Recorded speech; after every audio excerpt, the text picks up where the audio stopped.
Parat pejgamberi sallallahu alaihi wasallam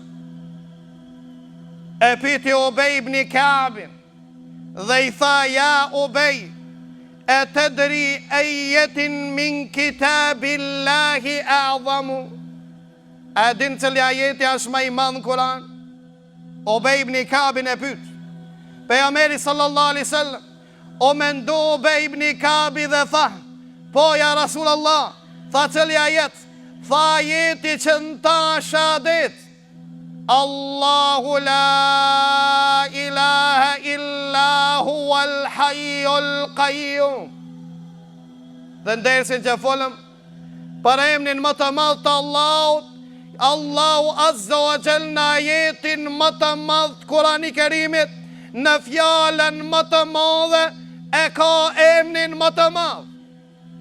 E kemi majt një ders mbi emrin më të madh të Allahut, dhe unë i takoj dietarëve të cilët anojnë se emri më i madh, që nëse i lutet besimtari Allahut, Allahu lutjen e tij ja pranon, është El Hayyul Qayyum, emri i cili vjen me njëherë pas fjalës më të madhe Allahu la ilaha illa huwal hayyul qayyum. Ubej ibn Ka'b i përgjigjet pyetjes që e parashtroi pejgamberi Allahut, që pejgamberi Allahut me dorën e ndershme të tij jam shon në gjoks Ubej ibn Ka'bit dhe i thot të lumt, dhe i thot pejgamberi Allahut të lumt, dhe lusë Allahu në zogjel që Allahu të zbukuron këtë gjoks me ditoria e ba mundhir.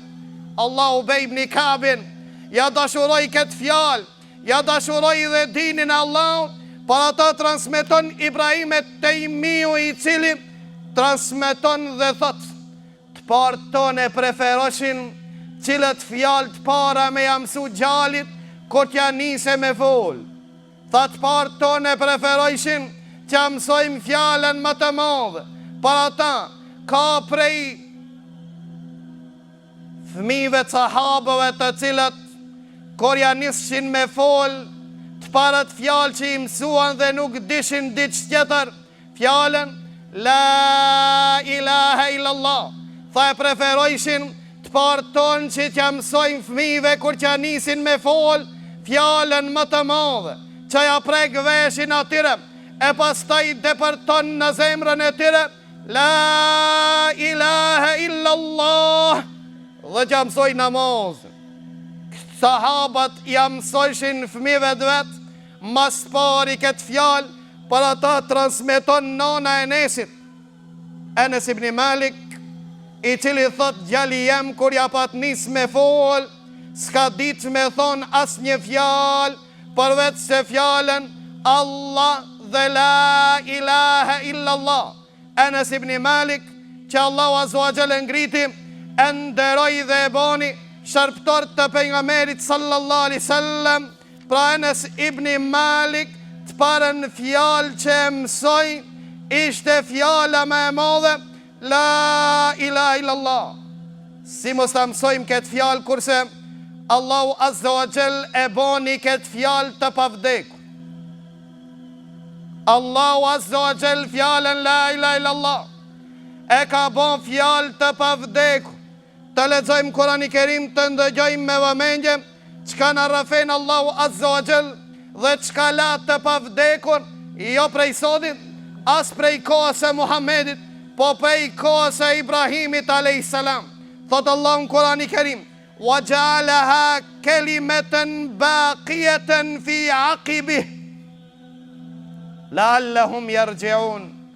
Allahu azza wa jall prej Ibrahimit a.s. e boni një fjalë të pavdekur që sa këput kur hiç asnjëherë prej të Ibrahimi a.s. deri të ekzistoje dunjaja.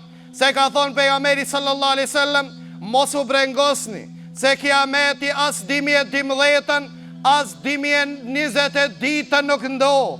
Kiameti bon kur të hupe shahadeti. Ka thonë pejgamberi sallallahu alaihi wasallam: la taqumu as-sa'a, nuk bëhet kiameti derisa në tokë ka kush e shqipton dhe thot La ilaha illallah, kot ngritet prej tokës kjo fjalë, kot harrohet kjo fjalë, ko mos mësohet kjo fjalë, ato ditë bot kiameti se s'ka vlerë dunjaja dhe qielli të ekzistojnë, për derisa fjala La ilaha illallah nuk është mbizotëruese në ta.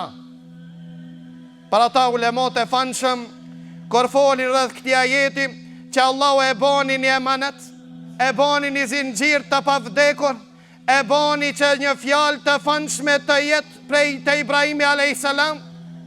Thonë të ajo u dopsonte, amo nuk u këput. Kja është litar, i vetëmi i cili nuk këputet, për këtë arsye Allahu azza wa jall këtë fjalë në Kurani Kerim e konsideroi dhe e pruni shembull. Kurani Kerim që dietarët e mëparshëm, apo të thëmë muslimant e mëparshëm që e donin dinin Allah, kur i lexojshin ngjarjet në Kur'an dhe se kuptojshin çka ka dosh me thonë Allahu qajshin. E kur u pyetën pse po qanim, thanë për çka se këto shembuj Allahu që i ka pru në Kur'an s'pi kuptoj. Çka ka problem se si kuptoj? Ka thonë se Allahu ka thonë në Kur'ani Kerim dhe nuk i kuptojnë shembujt e Allahut vetëm dietarët.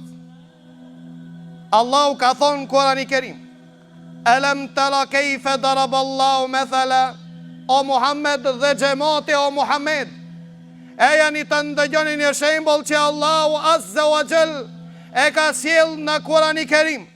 Ka thonë qëfar shembol?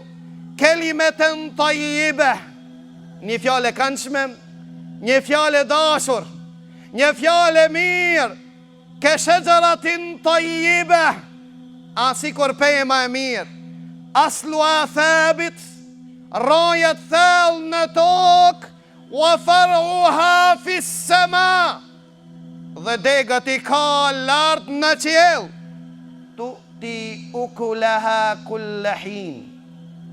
Kjo pem fritin nuk e ka mestina dhe sezon.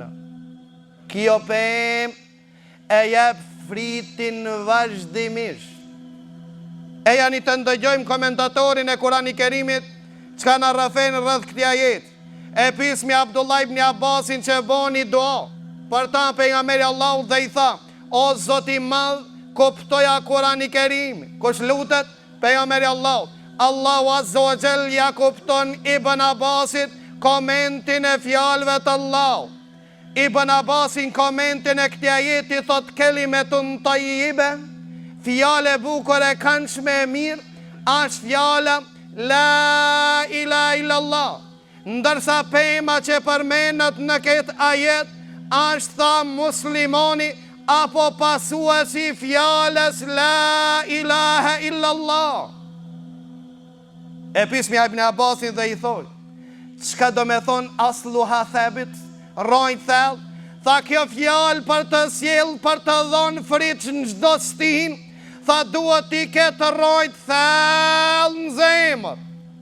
Se munafikët të cilët e kanë këtë fjallë ma e gjuhës, tha nuk i jep frit.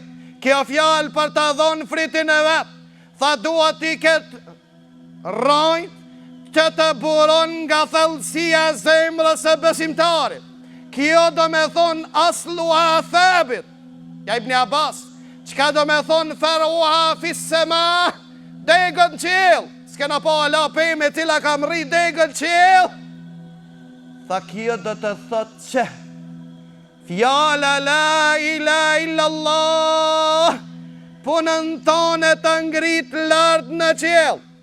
Pa fjallën la ilaha illallah nuk ka mundësi as një vepër të ngritet në qiell.